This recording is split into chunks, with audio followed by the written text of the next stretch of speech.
그 현안 질의 대상이 대통령실이라는 점을 다시 한번 강조해서 말씀드리고 싶습니다. 어제 뉴스타파 보도에 인용된 창원지검의 수사 보고서를 보면 대통령 경호처가 명태균 씨에 의한 그 인사청탁 그 연루 의혹이 불거졌습니다. 5급 직원을 채용을 하는데 뭐 정확히 얘기하면은 이명박 전 대통령 경호 업무를 담당하다가 이제 경호처 본부로 이렇게 옮겨오는데 명태균 씨가 청탁을 하고 그게 수용됐다는 취지인데 이게 뉴스타파 보도는 단순 인용 보도인 거고요. 창원지검의 수사 보고서입니다. 거기에 그 청탁을 한 사람으로 지목된 권모 씨, 경호처 직원입니다. 그 권모 씨가 명태균 씨에게 보낸 카톡이 검찰에 의해서 복원된 거예요. 국민의힘 의원님들께서도 그 보도를 보셨을 것으로 알고 있습니다만 거기 보면 그 권모 씨가 보낸 카톡 내용이 이겁니다. 박사님 오늘 인사가 났습니다. 박사님 덕분입니다. 박사님 라인으로 입성했습니다. 여기서 박사님이 명태균 씨예요. 이건 국정농단이죠. 사인이지 않습니까? 그래서 이 부분에 대한 규명이 필요하다. 근데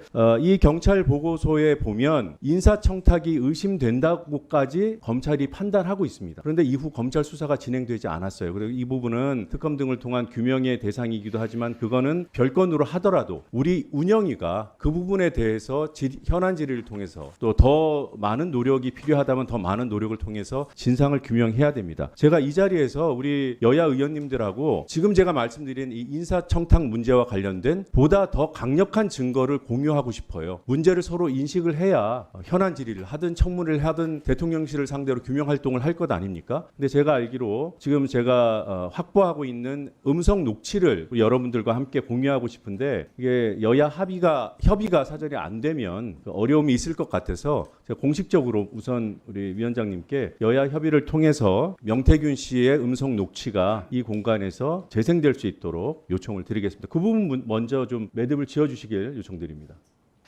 그리고 조금 전에 우리 양당의 간사님들께서 노정면 의원이 제안했던 음성 재생, 송출과 관련된 부분에 대해서 합의가 이루어지지 않았기 때문에 음성을 재생할 수는 없고요. 아까 의사진행 발언의 나머지 시간 동안 의사진행 발언을 좀 마무리해 주셨으면 좋겠습니다. 여당 간사님께서 반대해서 안 된 건가요?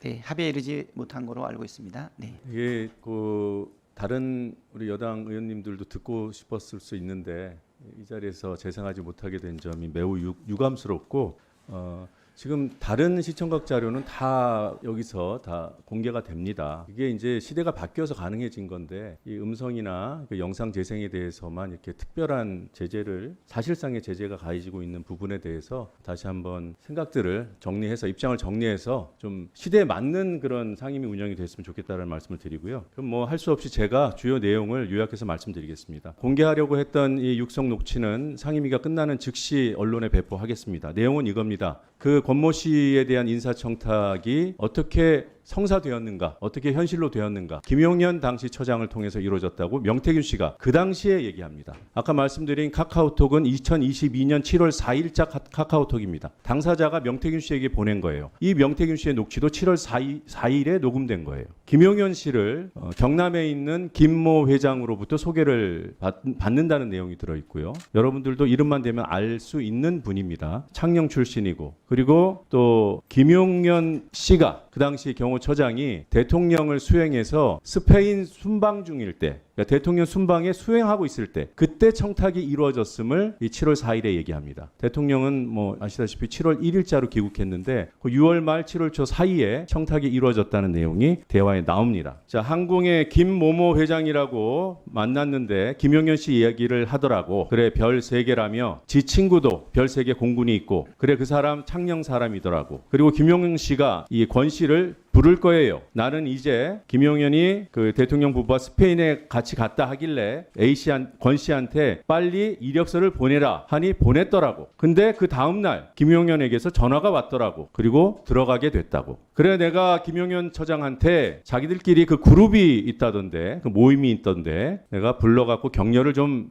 해주고 챙기라 했다. 그리고 엊그저께 그 권 씨를 만났다. 김용현이가 하여튼 불러서 격려를 할 거고 그 누구냐? 대통령 조카 황종호 시민사회 수석실에 있는 행정관 그 황종호 내가 황종호를 소개시켜 줄 테니까 관계를 잘해라 이렇게 그 권 씨에게 얘기를 해줬다. 이런 내용도 나옵니다. 그리고 황종호 씨하고 일주일에 2번씩 통화하는 사이라는 얘기도 있고 진급 얘기도 합니다. 그래 하여튼 저 뭐야 진급도 해야 되잖아. 사람들 좀 많이 붙여줄 테니까 뭐 사람들한테 권 씨가 잘하니까 진급도 하겠지. 그리고 실제로 권 씨는 진급합니다. 이런 내용 규명해 돼야 되지 않겠습니까? 이게 정말 명태균 씨의 허풍이었는지. 근데 허풍이었으면 왜 당사자인 그 권 씨는 명태균 씨에게 고맙습니다. 박사님 라인으로 입성하게 됐습니다. 이런 얘기를 할까요? 이런 부분들 우리 국회가 규명해야 됩니다. 여기에 여야가 어디 있습니까? 그런데 대통령실에서 경호처에서 지금 대통령 직무정지 상태라고 국회 출석 자체를 거부하고 있습니다. 여기에 우리 여당 의원님들은 동의가 되십니까? 이런 거 따져 물어야 되는 거 아닌가요? 잘못된 부분이 있으면은 해명하는